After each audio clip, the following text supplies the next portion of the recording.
Muy bien, jóvenes. Entonces, esta clase que realmente en el sílabus está como una clase que correspondería a una hora, lo hemos dividido en 3 clases para que sean más ágiles para ustedes. Entonces, esta primera clase va a ser de hemovigilancia, consideraciones generales. Muy bien. Yo puedo adelantar la hemovigilancia acá en nuestro país todavía no está reglamentado. Esto es una cosa muy valiosa. Ojalá que cuando se implemente pues estas normas respecto a este procedimiento sea muy efectiva y vamos a ver en qué consiste realmente esto y qué valioso va a ser en nuestro país. Muy bien. Cuando nosotros hablamos de hemovigilancia, realmente nosotros nos vamos a referir básicamente a todo lo que corresponde a las reacciones adversas a las transfusiones. Así es. O sea, todos los problemas que nosotros podemos tener en sus distintos niveles, ¿no? En sus distintos estadios, etcétera, todo eso se va a registrar. Para eso consiste la hemovigilancia, como controlar, etcétera, ¿no? Entonces, nosotros podemos decir, ¿existen estadísticas de estas reacciones adversas a las transfusiones? Esa es una pregunta que todos tenemos que hacer. ¿Realmente por qué podemos hacer esta pregunta? ¿Realmente no se detectan? ¿No? Eso sería una respuesta. ¿No se detecta? ¿No se reportan en la historia clínica? Probablemente no todos. ¿Se trata y no se informa al banco de sangre? Eso sí es cierto. A veces ocurre en los distintos pisos alguna reacción y no informan nunca al banco de sangre. Es importante que el banco de sangre conozca para que de esta manera no solamente detectar lo que ha ocurrido, sino darle las normas de qué manera se debe proceder con el paciente. Eso es importante. Ustedes si tienen algún caso así en sus pisos, tienen que informar al banco de sangre, hacer una interconsulta en todo caso. El banco de sangre no informa al jefe inmediato por el miedo, ¿será? Tampoco la registra, se desaparecen las evidencias. Mire todo lo que puede suceder realmente. Los casos graves, hay una cadena de errores. Peor, pues, no se dice, no se menciona. O sea, realmente todo lo que estamos comentando nos informan, pues, al ministerio en el informe mensual que nosotros hacemos. Nosotros, todos los bancos de sangre, hacen un informe, tenemos que enviar un informe mensual muy detallado, ahora es muy estricto. Muy bien. Entonces, cuando hablamos de ello, podemos mencionar, digamos, algunos procedimientos que ya existen. Por ejemplo, farmacovigilancia. Nosotros ya eso hemos captado, conocemos, hemos escuchado en los hospitales. Farmacovigilancia. Farmacovigilancia ya sabemos, pues, el control de todos los medicamentos, ¿no?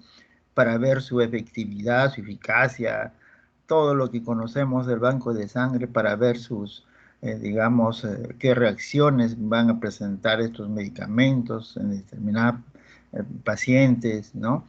Etcétera. Todo lo que se relaciona, digamos, a los medicamentos, básicamente, ¿no? Para ver si se compra o no se compra. Una manera de controlar efectivamente todos ellos, para ver la resistencia en los pacientes, ¿no? Muy bien. Pero también hemos escuchado, pero de repente muy poco, tecnovigilancia. Tecnovigilancia es lo que corresponde a todo lo que son reactivos de laboratorio, todo lo que corresponde a instrumentos médicos, o sea, todo lo relacionado a lo que vamos a actuar ya como médicos en sí, ¿no? O sea, todo lo que utilizamos los médicos, los aparatos, los equipos, los reactivos de laboratorio, se encarga de controlar, ver cuál es lo mejor, no es recomendable, etcétera, etcétera. Nosotros, por ejemplo, de qué equipo es bueno, qué equipo es malo. Pero eso, por ejemplo, acá en nuestro país no hay. Miren ustedes. ¿Hay farmacovigilancia? Sí. ¿Tecnovigilancia? No hay. Vigilancia, el tema que nos corresponde. Tampoco tenemos en nuestro país. Algunos hospitales lo estamos haciendo a nuestra manera, porque eso todavía no está reglamentado. El ministerio lo menciona así a secas, pero no dice cúmplase, hágase, no. Entonces, cuando ello suceda, va a ser diferente las cosas. Entonces, eso nos falta. Pero nosotros acá en estas 3 clases que vamos a darle, queremos darle todo lo que debemos conocer, saber, y lógicamente es importante para todos nosotros. Más aún si estamos llevando este curso, tenemos que conocerlo. O sea, nuestra clase de hoy es eso, justamente controlar especialmente, conocer, controlar y corregir todo lo que sucede, ¿no? En lo que corresponde a las diversas transfusiones, pero no solamente transfusiones, desde el donante, y eso lo vamos a ver ahora, ¿no? Muy bien. Entonces, podemos decir la hemovigilancia, el origen de esta palabra, ¿no? Se menciona, por ejemplo, en Francia en los años 90, se dice pues que corresponde a raíces grecolatinas. Sabemos que hema, según ellos, corresponde a sangre, vigilan, prestando atención particular a ello, ¿no? O sea, a la sangre. Entonces, eso es lo que se tiene como conocimiento de origen de esta palabra de hemovigilancia. Muy bien. Nosotros podemos definir acá, mire señores, esta es una definición, a mí siempre me gusta sacar como un resumen y tener un concepto. ¿Qué cosa es hemovigilancia? En pocas palabras, es el conjunto de procedimientos de vigilancia organizados. O sea, comienza desde la colección de sangre y sus componentes, o sea, desde el donante hasta el seguimiento de los receptores. O sea, eso quiere decir que el paciente se ha transfundido y todo lo que puede resultar después de la transfusión. O sea, es un camino muy largo, ¿no? Comienza entonces desde el donante de sangre hasta después de la transfusión que ha recibido los pacientes. ¿Qué sucede con esos pacientes? El fin básicamente es recoger y evaluar sobre efectos inesperados y también indeseables del uso terapéutico de estos productos sanguíneos. O sea, recoge y evalúa estas reacciones diversas. Recoge y evalúa. Miren ustedes. O sea, yo he recogido y evaluado todo lo que ha sucedido en mi paciente o en el trayecto de todos estos procesos que estoy siguiendo de la transfusión de sangre. Y el segundo fin es corregir esas causas. ¿De qué manera tenemos que corregir para que eso pues quede grabado y posteriormente prevenir su ocurrencia o su repetición? Eso es básicamente, señores, lo que quiere decir la vigilancia, con qué fin se debe poner en práctica. Pues este es un concepto, señores, muy bien escogido, resumido para todos ustedes. Muy bien, acá podemos ver los modelos europeos, porque hay pues modelos en muchos países, ¿no? Pero no crean que en Sudamérica hay algunos nada más que tienen, ¿no? Por ejemplo, acá en el Reino Unido, en el Reino Unido yo tuve la oportunidad de conocer a una doctora del Reino Unido que dirigía todo esto, pues toda la cadena de banco de sangre del Reino Unido, señores. Una doctora Marcela Contreras, que ya se retiró hace poco, una chilena, amiga. Imagínense, y yo siempre hablaba con ella sobre estos temas también. Y eso es lo que ella hacía en el Reino Unido. Miren, ve, se le llamó allá SHOT. SHOT. SHOT era como decir hemovigilancia, ¿no? SHOT. ¿Qué cosa era SHOT? Serios hallazgos de las transfusiones.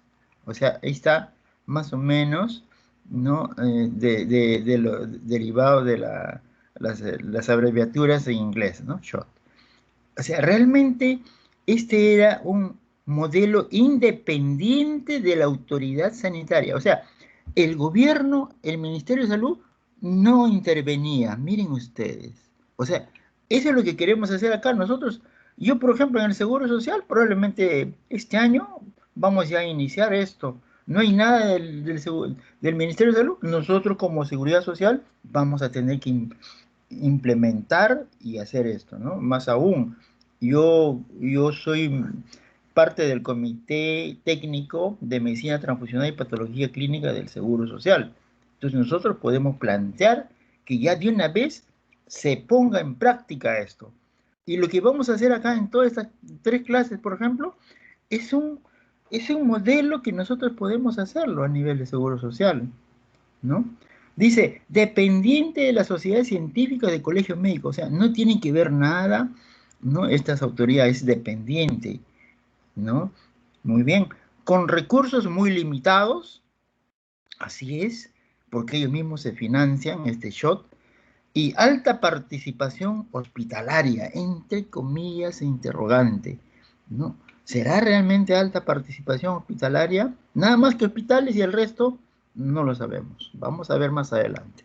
Muy bien, este es el modelo europeo del Reino Unido. Miren ustedes de Francia. Francia dice Unité de Vigilancia, Agencia Francaise de Seguridad Sanitaria de Productos. Pues estas son sus palabras de Francia, ¿no es cierto? Esa es la Unidad de Vigilancia, que es la Agencia de Seguridad Francesa de Productos de Sangre, ¿no? Dice, un modelo altamente complejo. Así es.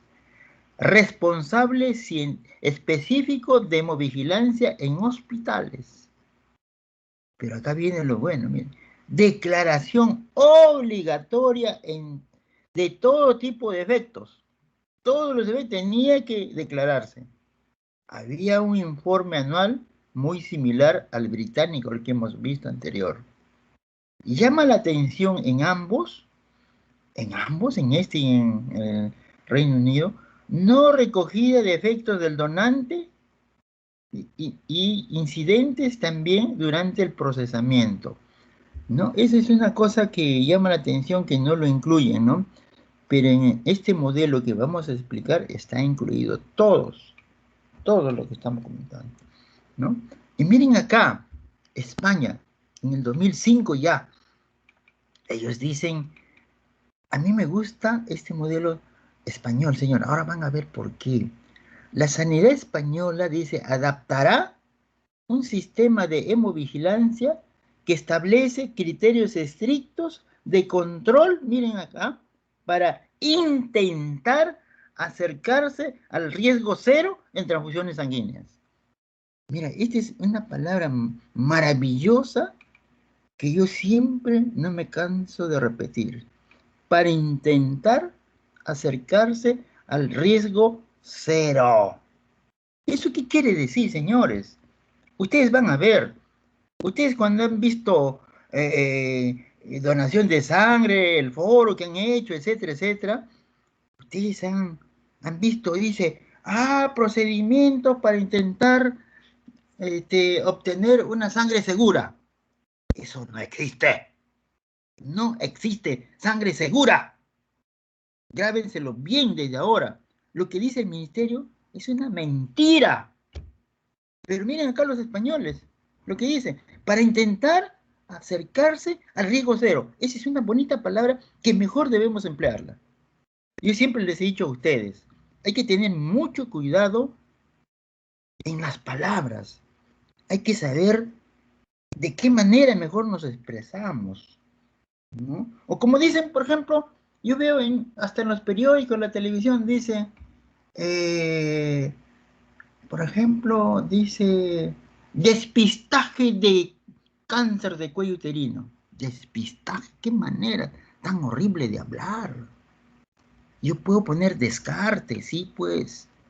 pero despistaje, o sea, salirse de la pista. No. Yo desde ahora le digo, no hablen esas palabras, señores, se ve horrible. Cualquiera que conoce, si usted es un buen profesional, digamos, muy considerado, usted menciona esa palabra, está muerto. Miren qué importante es hasta expresarse. Muy bien, entonces, los principios de hemovigilancia. Miren, ve, estos tres grandes principios, ¿no? Así como les hablé, los principios de qué manera, qué cosa tenemos que conocer antes de transfundir, no sé, eso se lo deben quedar grabado para toda su vida. Ah, eso no se pueden olvidar, así como su nombre. Ah, porque toda la vida van a transfundir, pues. Miren acá, principio de la hemovigilancia. Uno, voluntariedad. Todos están invitados a participar. Todos, lógicamente. Miren, ve, acá, interesante. Todos están invitados, dice, a participar. Ajá. Pero sea vista como parte de la responsabilidad profesional. Ah, miren, ve, es como cuando yo les digo a ustedes, vayan a donar sangre. Vayan a donar sangre voluntariamente. Y hasta ahora nadie parece que lo ha hecho. Bueno, pues acá está. Este concepto es bueno que lo tengan presente, señores. Cuando dice, doctor, ¿y porque voy a donar sangre me va a aumentar el puntaje? Le digo que no, porque este es voluntario. Entonces no voy. Pero mira, ve, pero es parte de la responsabilidad profesional de cada uno de ustedes. ¿Se dan cuenta? Yo no tengo por qué decirle, pues, sí, le voy a aumentar nota, ya no es voluntario, pues. ¿Ah? Esa es responsabilidad de cada uno de ustedes. Ustedes van a ser parte de este grupo profesional de salud, lo más valioso, lo más hermoso. Y eso que no se olvide, señores. ¿Ah? Muy bien. Confidencialidad. Garantiza la confidencialidad total de información de personas emisoras. ¿Qué quiere decir? Que cuando yo hago este sistema de hemovigilancia, todo es confidencial. Si bien es cierto, eso se escribe con unos papeles, etcétera, se manda a una sede central, todo eso se copia a una computadora y nadie lo sabe. Los papeles que ustedes enviaron, que por ejemplo Juan Pérez hizo esta transfusión incorrecta, eso se elimina, pero queda grabado en la computadora. En la computadora sí queda grabado, pero eso no tiene acceso nadie, solamente una persona responsable y con clave. O sea, eso no se puede ni divulgar a los jueces, al Poder Judicial. No. Pero miren ustedes, la confidencialidad. ¿Ah? El otro principio es la no punibilidad. Ajá, miren, ve, con el objetivo de obtener información global de incidentes. O sea, eso quiere decir, pues, que no va a haber ninguna pena con la finalidad de obtener todo lo mayor posible de esos datos, de esas reacciones que ha habido. Miren, ve qué interesante. Permitirá entonces conocer puntos débiles, así es, dónde se está flaqueando, dónde tenemos que mejorar, miren ustedes, y lógicamente actuar en consecuencia, actuar y mejorar esos puntos débiles. Miren, ve estos principios de la hemovigilancia lo he sacado también así muy especialmente para ustedes, que sea más fácil de comprender. Con esto ya tenemos casi todo de nuestra clase. ¿Ah? Muy bien. Miren ustedes la hemovigilancia en Francia. El reporte de incidentes, ¿no? De las transfusiones. ¿No? Nosotros podemos ver, miren ustedes, este verdecito que ven ustedes, son el reporte de incidente de las transfusiones. ¿Sí? Y este de azulito que ustedes ven, viene a ser la sangre, digamos, despachada, entregada a los diferentes. Miren cómo a medida que vieron que había muchos incidentes, y se reportaban, lógicamente, todo esto es reportado. Miren ustedes, los despachos de sangre disminuían.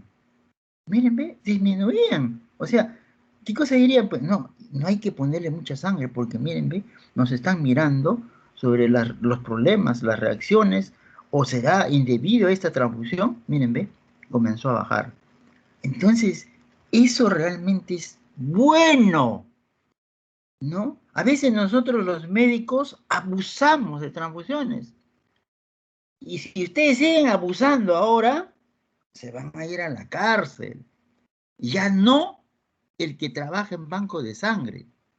El que pide indebidamente esa transfusión es el que se va a ir a la cárcel. O sea, ustedes, los clínicos, ¿ah? Yo por haber procesado mal, no. Pero si ustedes pidieron indebidamente, ustedes se van a la cárcel. Yo siempre les he dicho, todos los hemocomponentes que hemos hablado se debe administrar a un paciente cuando ya no hay otra alternativa, sino el paciente se nos va. Eso les he dicho, y así tienen que hacerlo. ¿Ah? Hasta ahora, mírenme cuántas cosas ustedes han aprendido, como el PTT, ese conversatorio del PTT, púrpura trombocitopénica trombótica. Ya sabemos que no se debe poner, pues, plaquetas en esos pacientes. Usted, ese paciente llega a la emergencia desesperadamente, ven, baja plaqueta, pone plaqueta. No es así. Si ustedes hacen de esta manera, ya saben a dónde van a ir. Y después les van a tener que llevar plátanos, pues. Entonces, todas estas cosas, yo no hablaré mucho, pero hablo lo necesario para que ustedes puedan entender y que les sirva de práctica, digamos, en su vida profesional, ¿no? Entonces, esto es muy importante. Entonces, a medida que se conocieron los reportes que habían, pues, de transfusiones indebidas, cada día se pidieron menos transfusiones, ¿no? Entonces, eso tenemos que hacer, pues, y acá, lógicamente, en el Perú, eso se tiene que hacer, ¿no? Acá nosotros, en los hospitales, en este momento, tenemos los comités hospitalarios transfusional, que también no está muy bien establecido por el ministerio, lo mencionan, pero no hay una, como decir, una reglamentación de ello. Pero cada hospital a su manera tiende a hacerlo eso, ¿no? Y esa es otra manera de controlarlo. Así es. Muy bien. Miren, ve ustedes la hemovigilancia francesa del año 1995 al 2001. Dice acá, aproximadamente, dice, 3 accidentes, mire, 3 accidentes por, por 1000 componentes distribuidos. Por 1000. O sea, se repartían 1000 componentes, habían 3 accidentes. Ajá. Se encontraron, miren, en todo este tiempo, 274 muertes asociadas a transfusión. 274 muertes asociadas a transfusión, ¿no? Acá en nuestro país, por ejemplo, yo el otro día conversaba con una doctora. ¿Cuántos pacientes se morirán porque nosotros no irradiamos la sangre? En esos neonatos, en esos prematuros de bajo peso, especialmente, ¿cuántos se mueren? Y puede ser porque recibieron sangre sin irradiar. Pero, ¿se menciona ahí algo? No. Miren ustedes. Entonces, todos ponen, pues, al familiar causa, sí, por su estado mismo, señora, esto, quedó atrás. Pero si uno hace la investigación, miren qué importante es irradiar la sangre, por ejemplo. Nosotros hemos pedido, ojalá que próximamente tengamos estos equipos para irradiar la sangre, ¿no? Ya hemos hecho en clase eso. Ya no les voy a decir, ¿no es cierto? Ya puede ser pregunta de examen, por ejemplo, pues, ¿no? Muy bien. Miren ustedes, las muertes asociadas a transfusión, causa desconocida, 32%. Sobrecarga circulatoria, 15%. O sea, hay que tener mucho cuidado, como dijimos en nuestra clase, especialmente en los niñitos y en los ancianos, ¿no? Los niñitos y los ancianos son similares, ¿no? No podemos ponerle, pues, por poner sangre, ¿no?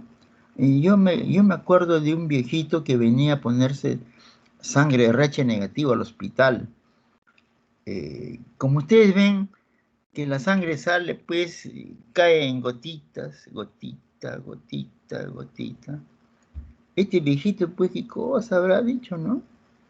Y nadie ha tomado nota de ello.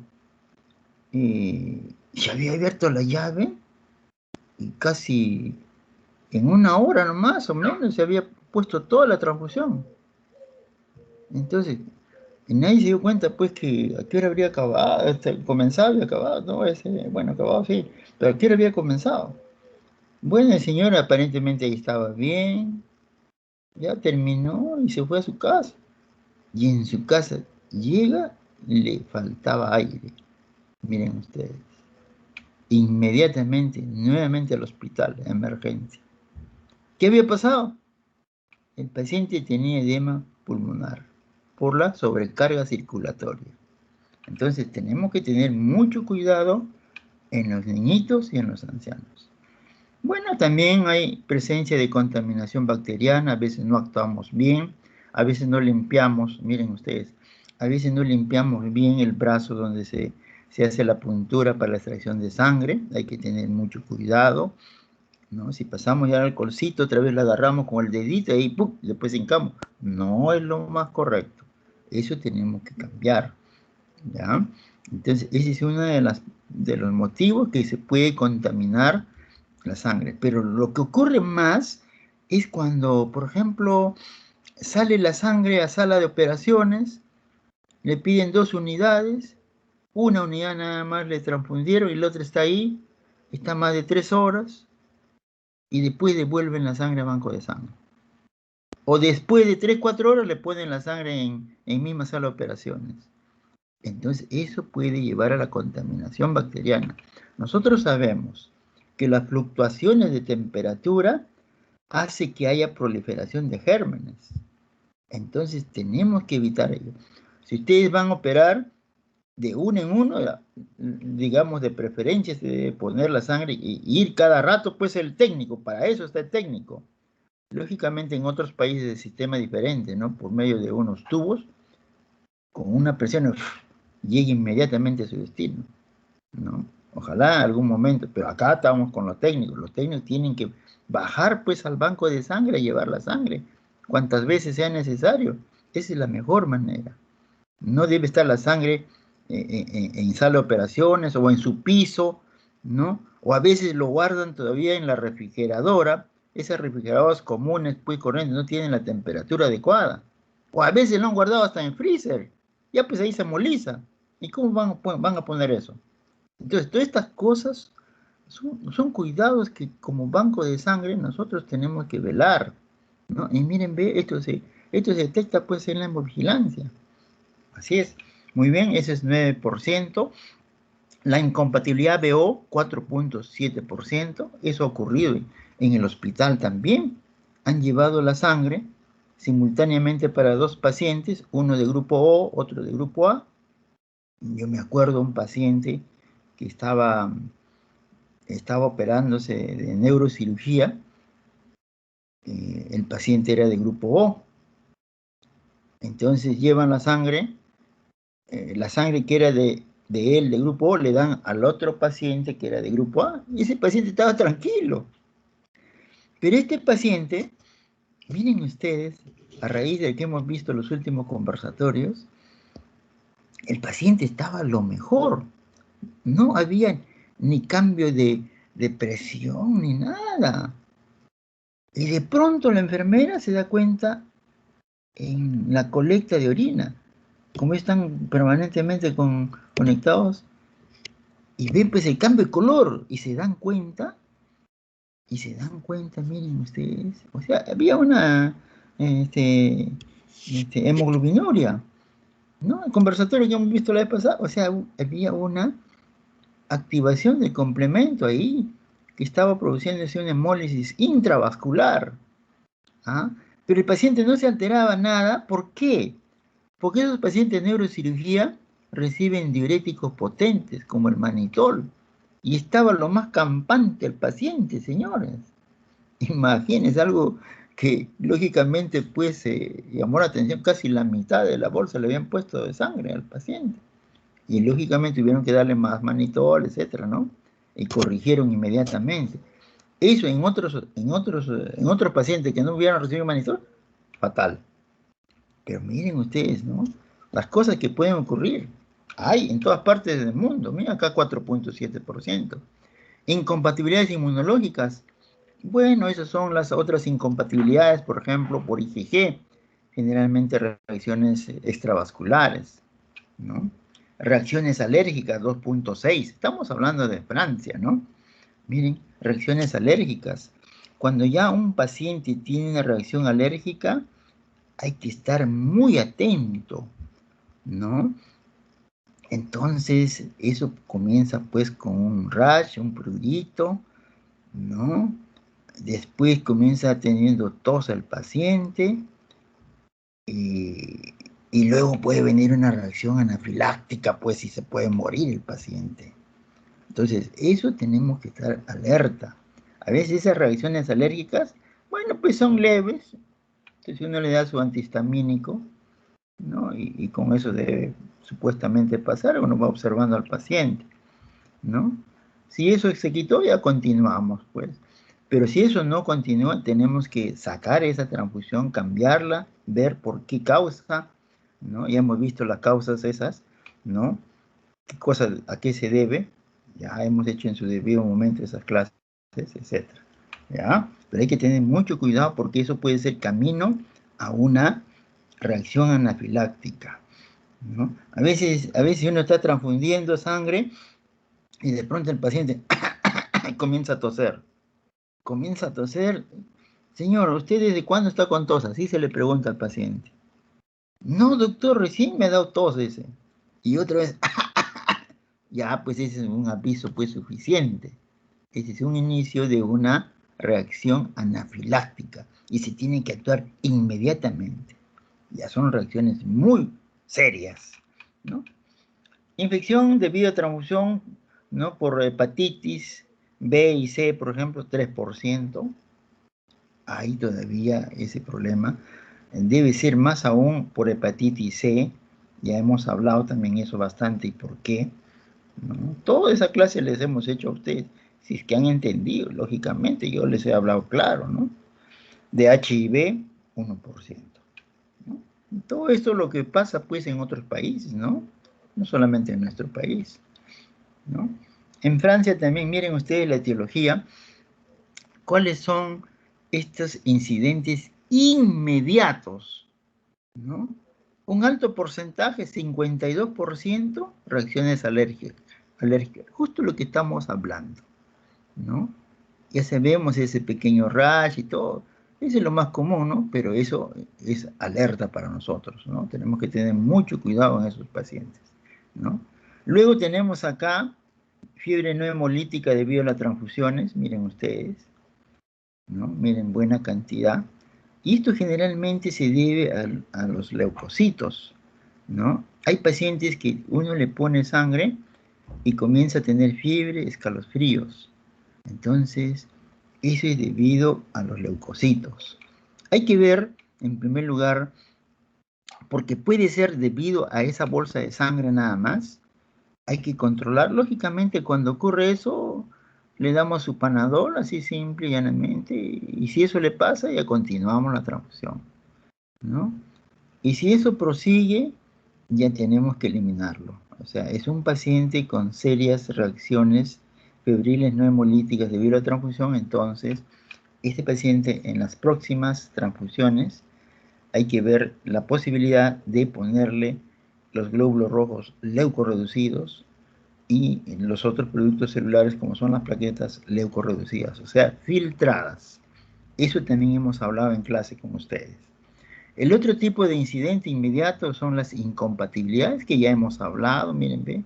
Incompatibilidad por ABO, RH, otras incompatibilidades, lo que hemos mencionado, incompatibilidad HLA para plaquetas también, ¿no? Eso especialmente pacientes que reciben muchas plaquetas pueden hacer ese tipo de reacción, ¿no?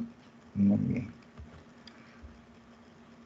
Miren acá las fatalidades que están asociadas a transfusiones.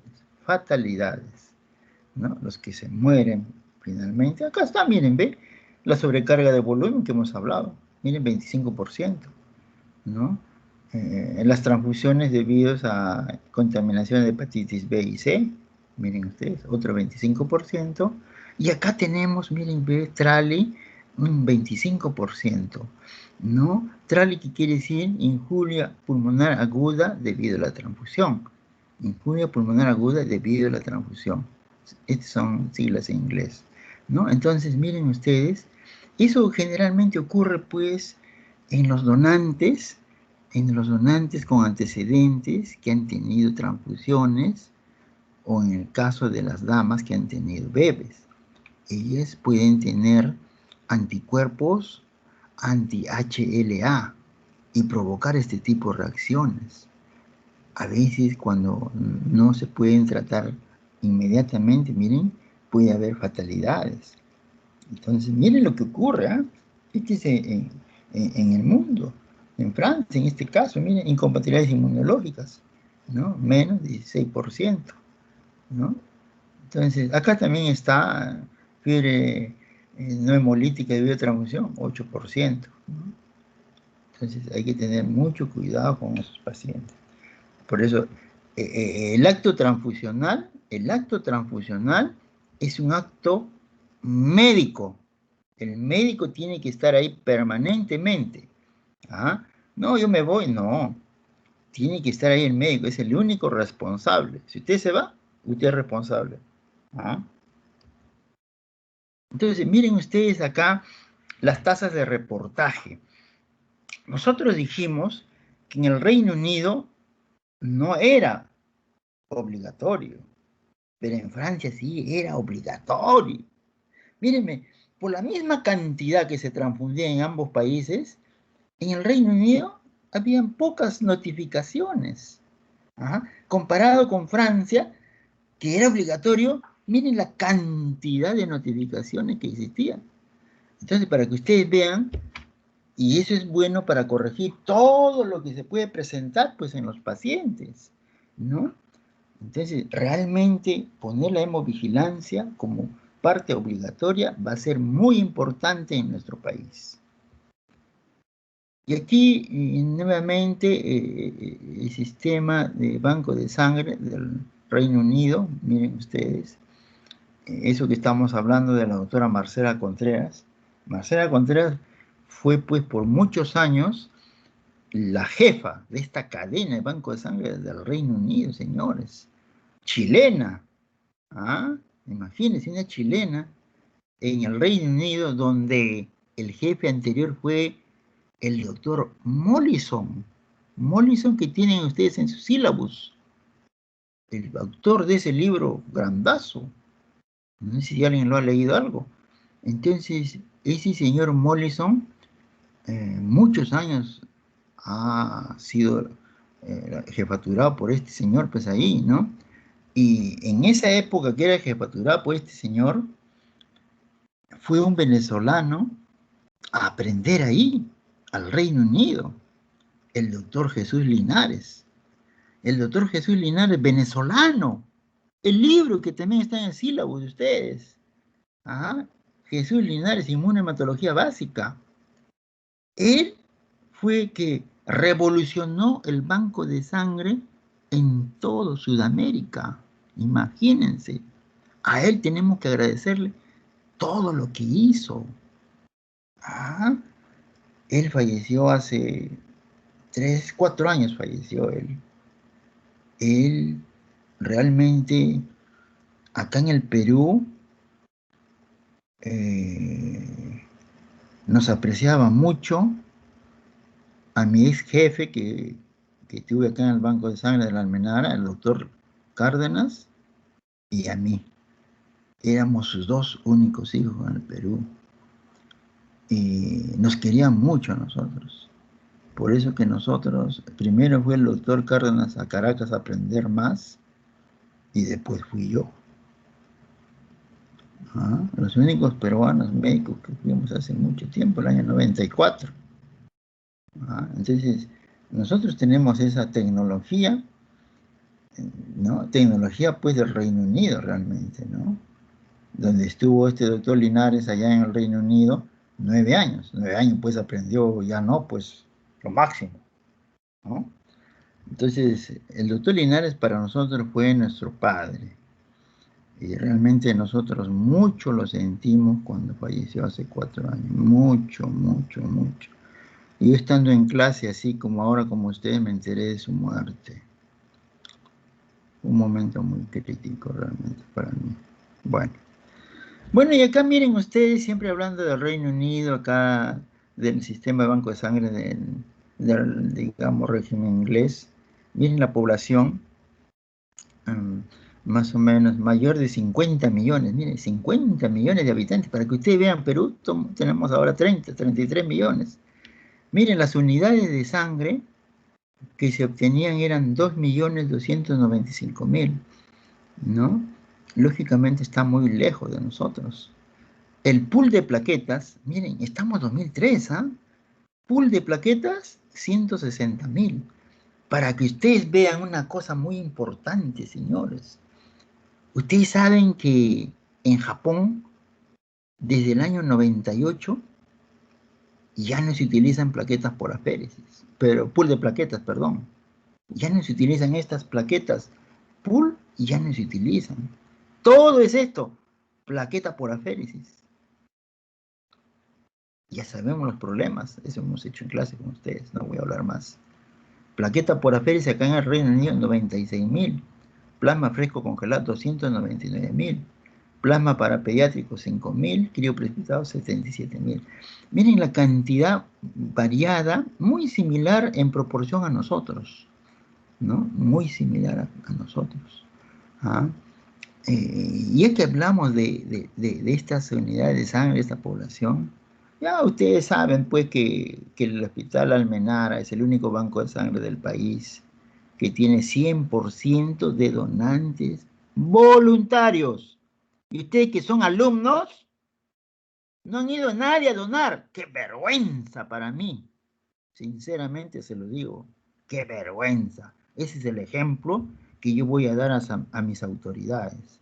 Ah, ya estamos acabando y nadie se ha animado a venir. Pero todavía estamos a tiempo. Yo les he dicho a ustedes, yo puedo hacer una campaña para que salga publicitado todo esto, especialmente para ustedes. Invitamos a las autoridades de la universidad, ¿no es cierto? Y hacemos esa campaña, no sé, podemos hacer donde ustedes digan. ¿Ah? Lo hacemos del salón, claro que sí, del salón, pero para que no haya acumulación de alumnos, hacemos planificado los 10 primeros alumnos de tal hora, los siguientes de tal hora, etc. ¿Ah? Y para quedar bien, aquellas personas que no pueden donar, pueden traer a su primo, a su hermano, a su enamorado, a su esposo, etc. Entonces yo desde ahora les pido nuevamente, ¿no? Y yo les mando a hacer un diploma especialmente para ustedes. ¿Ah? Todo eso. Entonces ya pues, si no hacen nada, ya pues quedará así en el olvido, en el recuerdo nomás, ¿no? Pero miren ustedes, estamos hablando de esta población del Reino Unido, muy similar, como decíamos, la proporción de los componentes que utilizaban, pero había una administración unificada. Ustedes saben que acá en el Perú, pues, está el Sistema Nacional de Banco de Sangre, está formado, pues, por los bancos de sangre del Ministerio de Salud, Banco de Sangre del Seguro Social, Banco de Sangre de Clínicas Particulares, Banco de Sangre de las Fuerzas Armadas, de las Fuerzas Policiales, etcétera, ¿no? Entonces, allá dice la administración está unificada y ese es bueno, ¿no? Por ejemplo, nosotros aparte, acá en Lima, lo que es el Seguro Social, solamente sacamos en 3 lugares sangre. ¿Ah? En cambio, el Ministerio de Salud, en cada hospitalito, saca su sangre. ¿Ah? ¿Cuántos centros de acopio? ¿No? Entonces, eso no está bien. ¿Cuántos, como son bancos chiquitos, compran bolsas por acá, bolsa por allá? Mientras menudeas más las compras, te sale más caro la bolsa, los reactivos. Entonces, hace tiempo que el gobierno debería haber solucionado con el fin de ahorrar. Entonces, bueno, pues cada uno, como dice, mata sus cosas, ¿no? Bueno, entonces eso se tiene que mejorar, ¿no? Pero miren ustedes, administración unificada, solamente había 14 centros de transfusión. Una transfusión ahorita hay, por ejemplo, en cada hospital. Eso no hemos corregido tampoco nosotros, ¿no? Porque la sangre lo derivan en cada centro, ¿no? Especialmente los pacientes ambulatorios en cada hospital, ¿no? No debería ser tanto eso. Miren, ve, 10 centros de procesamiento de tamizaje, 10 centros en todo Reino Unido, 10 centros de procesamiento. El tamizaje lo hace cada hospital, pues, claro, en el Seguro Social solamente lo hacemos 3, acá en Lima. Miren, y en el país deben hacerlo casi en cada departamento. ¿Ah? Eso también cada día nosotros, como yo soy parte del comité, estamos tratando de eliminar y que signifique que debe ser menos, ¿no? Mire, 10 centros de procesamiento. ¿Ah? Nos gana tremendamente, claro. Y todavía son 50 millones, nosotros somos 33 millones. Entonces, eso se tiene que mejorar. Pero miren ustedes, solo 3 centros para NAT, lo que yo siempre les hablé, PCR, para hepatitis C, para HIV y para hepatitis B. Entonces, eso, por ejemplo, se empezó haciendo algunos hospitales y después dejaron de hacer. ¿Por qué? Porque el costo era alto. Cuando quieren hacer por acá, por allá, un poquito aquí nada más, otro poquito acá, no se hacen bien las cosas. Pero miren ustedes, para todos esos 50 millones de habitantes, solamente en 3 centros, magnífico pues, hay un ahorro de dinero tremendo. Entonces, eso también debemos pensar aquí. Si queremos hacer NAT ahorita no hacemos. ¿Ah? Eso es una falla tremenda. ¿Ah? Ya hemos dicho, ¿no? ¿Qué es SHOT? Serios hallazgos de transfusión, riesgos serios de la transfusión, ¿no? Actividad profesional establecida en 1996, esquema voluntario, así lo hemos comentado, ¿sí? No era obligatorio, es voluntario, confidencial, anonimizado, anónimo, de reportaje de serios riesgos causados por la transfusión de sangre o sus componentes lábiles, ¿ya? Eso era este SHOT. Independiente de los servicios de transfusión financiados por ellos mismos. Eso ya lo hemos comentado con ustedes. Muy bien. ¿Cómo era el SHOT en Gran Bretaña? ¿No? Había un incidente de transfusión, un problema pues de reacciones adversas. En este caso allá era hematólogo, acá en nuestro país es el patólogo clínico, eso es por ley, ¿no? Hematólogo en el hospital del banco de sangre, o sea, el que trabajaba en banco de sangre, ¿no es cierto? Era que si era el riesgo no infeccioso, era más fácil, llegaba al coordinador de base de datos de la oficina de SHOT. Entonces, pero para llegar a este sistema, pues, eran muchos pasos que tenían que derivarse, ¿no? Vamos a ver más adelante. El riesgo infeccioso, lógicamente, también llegaba al centro de transfusión. El riesgo infeccioso mandaba, pues, a la vigilancia infecciosa del Centro de Vigilancia de Enfermedades Infecciosas del Ministerio de Salud, ¿no? Del Ministerio de Salud, básicamente, para que se hagan las coordinaciones y los seguimientos correspondientes, ¿no? Eso también nosotros lo hacemos, aunque no de una manera muy bien establecida, pero eso se hace, ¿no? Muy bien. Mire los casos incluidos. Los no infecciosos, ¿no? Por ejemplo, acá, sangre incorrecta transfundida. Sangre incorrecta transfundida, acuérdense eso, ¿no? Sí, aunque sea ABO compatible sin considerar daño. Había, ¿no es cierto? Ajá. Hemólisis severa, aguda o retardada. Podíamos encontrar no infeccioso entre una hemólisis severa, aguda o retardada. Así es. Anafilaxis, ya hemos hablado algo. Enfermedad injerto contra el huésped, asociado a las transfusiones. Eso también hemos hablado en clase teórica, ya no vamos a hablar. La injuria pulmonar aguda por transfusiones y la púrpura trombocitopénica trombótica, ¿no? Mire, lo mencionamos esto porque son casos muy bonitos, muy interesantes. Excelente respuesta el tratamiento que da Banco de Sangre. ¿Cómo no lo vamos a mencionar, señores? ¿Cuántos casos yo he tenido y cuánto me han felicitado? Pues cosas que normalmente es como cuando ustedes van a tomar desayuno hoy día, igualito, así nomás sencillo, ¿no? Y los infecciosos, conocer pues la transmisión microbiana, sospechada o confirmada, ¿no? Viral, bacteriana o parasitaria, ¿no? Ya conocen. Parasitaria, pues podemos mencionar a la malaria, ¿no? Por ejemplo, etcétera. Reportando al SHOT, entonces se hace pues un reporte inicial a la oficina del SHOT, ¿no? Entonces el SHOT dice, señores, lléneme ese cuestionario, ¿no? Se manda ese cuestionario detallado al hospital. El hospital envía el cuestionario a la oficina del SHOT, de regreso, lógicamente, ¿no? O sea, primero llaman al SHOT y dicen, sí, ya, llene tal y tal cuestionario. Ya, se llena tal cuestionario y se envía. Ahora, pues, podemos mandar, pues, hay muchas maneras, ¿no? Para que uno va a llevar, ¿no? Hay muchas maneras digitalizadas que podemos mandar a esas oficinas. Chequeo de que el cuestionario haya sido completamente llenado, es importante. Los datos se entran en forma anónima en la base de datos, como estamos comentando, se entra en esa base de datos en forma anónima. Los documentos son destruidos, ¿no? Como les dije, esa es la manera como se debe procesar acá también en nuestro país, ¿no? Y miren, el SHOT del Reino Unido manda, pues, ellos hacen un reportaje anual de todo lo que han hecho, miren ustedes. Cada año hacen ese reportaje, ¿no? Hito que sacan cada año. Mm.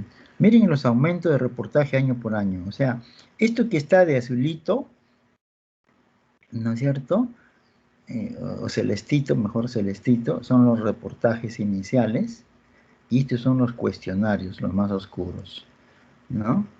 O sea, ellos reportan y el ministerio le manda los cuestionarios y lógicamente estos cuestionarios tienen que regresar al mismo SHOT, ¿no? Entonces casi no regresan todos, miren, ¿no?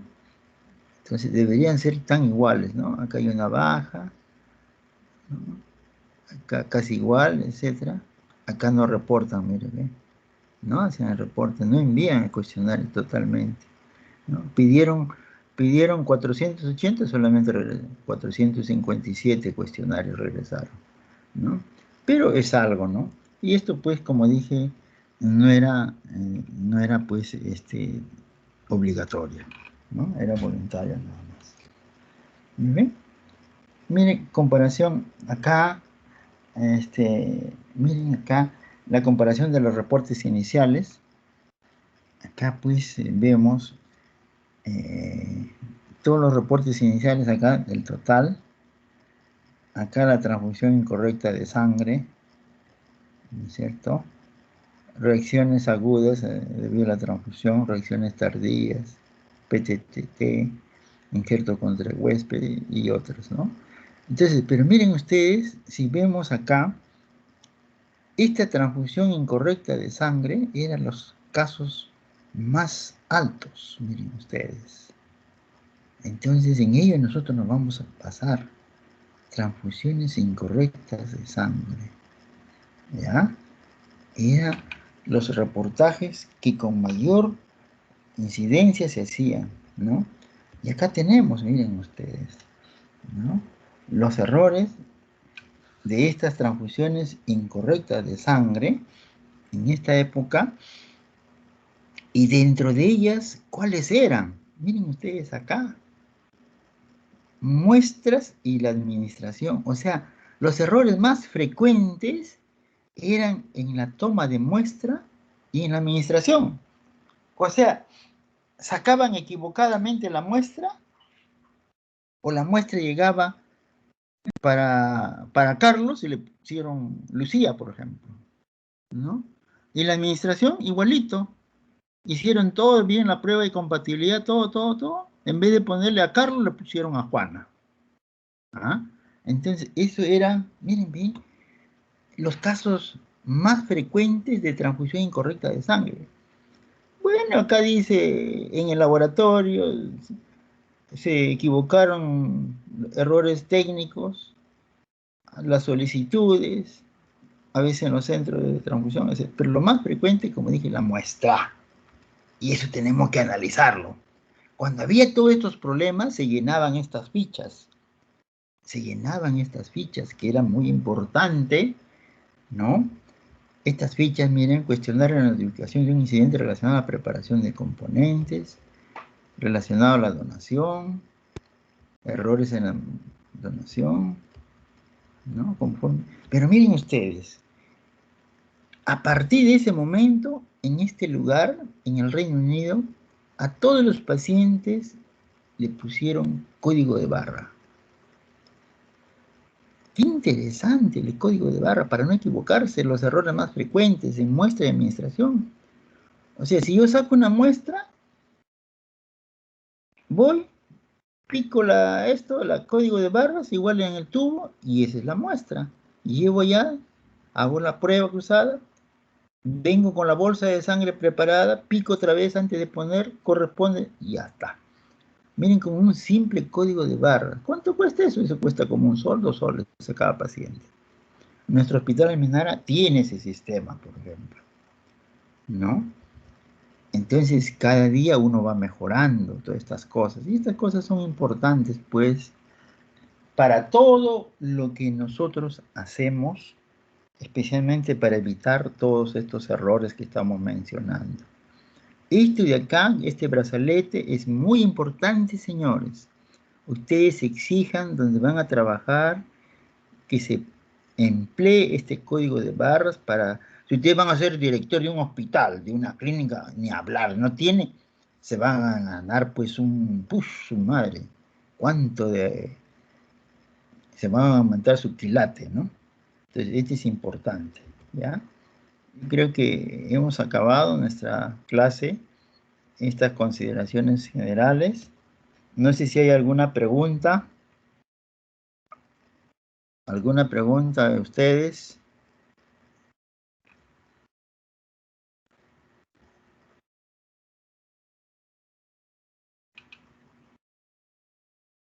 ¿No hay preguntas?